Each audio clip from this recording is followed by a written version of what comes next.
Oh man, we're pulling the petroglyph DNA straight into Conan Unconquered. They're coming in from the north. Well, there's a wall there. Yeah, but the wall is going down. We're under attack. We got big problems. You want to pause? Get out over there. I am over You know, here. it's tough. It's a really, really hard game. I mean, that's why we call it a survival RTS. Oh boy, they're coming around there too. Now I'm panicking. Okay. Everybody calm down. You know what's coming, you know when it's coming, and you're preparing for the attack. You have to have your stronghold and your headquarters survive.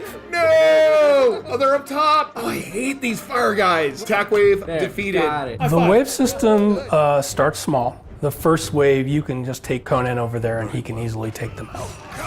As things progress, you will be introduced to more and more elements, So you might have some guys come in with fire archers that come in and light your base on fire. which you will have to fight with your own units. We love the fire in Conan Unconquered because it's just like, it's a creature in and of itself. You might have guys come in and poison your food supplies.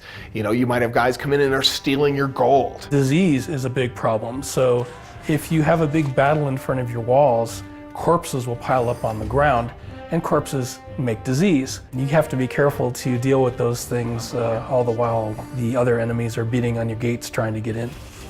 So while you're fending off against these waves, you're researching new technologies. Each research building has 8 to 10 research choices, all of which are pretty important. You can follow down a particular research path where eventually you can unlock an avatar of Mitra, which is this giant avatar that towers over the battlefield. It's so fun to watch when he walks. You know, every footstep you see 30 guys fall down and blow up and fall over. However, you have to be careful because avatars don't really care too much about the puny humans that are walking underneath, so he will crush anything and everything that gets under his feet, including your own buildings. So you might want to move him outside the walls before you do that. Also on top of that, we've got heroes. We've got Conan, which is, of course, front and center. But we also have other heroes too, like Valeria and Calanthes, which offer different unique abilities and talents. On top of that, you can take those heroes and go out and explore and defeat these guardians of these temples that are out in the world and gain new artifacts that give your heroes more power-ups. Exploration in the game is a key element and something that you're going to need to do in order to get ahead. Probably the most important thing when playing is where your resources are going to go. It's all about gathering these resources.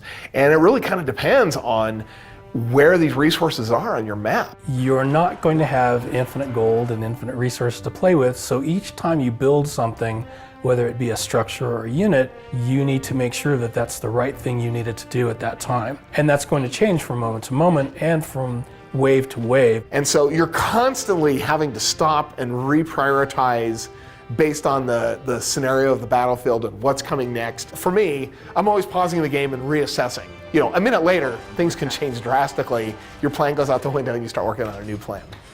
You play it again and it's a totally different experience because we worked really hard on creating random maps. The game fires up and then it randomly and procedurally generates your map. It picks out where your resources are going to be and where your choke points are and where the enemy spawn locations are. It randomly generates as the forces that you're going to be fighting against. We have multiple unit types with specific behaviors that you'll have to deal with. We have cavalry units which will look for an opening in your walls. If you left one open, they will circle around and find it. Necromancers can come in and convert the corpses into skeletons, so then you get skeletons running around. And really giant snakes, so much so that they look over your walls and laugh at you.